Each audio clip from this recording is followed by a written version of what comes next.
ভালো লাগে খেতে। এর সঙ্গে খুব ভাজা, যে যত রকম ভাজা ভালো লাগবে খেতে। ঢাকনাটা দিয়ে দিলাম, ঢাকনাটা খুলে নিচ্ছি। ভাতটা ফুটে গিয়েছে, নাহলে উতলে পড়ে যাবে দুধটা। একটু ভালো করে নাড়াচাড়া করে নিচ্ছি। এর মধ্যে আপনারা লবণটা একটু দেখে নেবেন।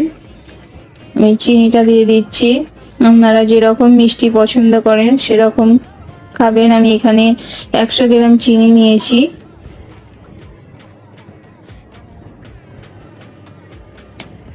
ভালো করে নাড়াচাড়া করে নিচ্ছি। এই বৃষ্টির সময় একবার অবশ্যই এই রেসিপিটা বানিয়ে আপনারা দেখবেন। অবশ্যই আমার কথাটা মিলিয়ে নেবেন, খুবই দারুণ খেতে।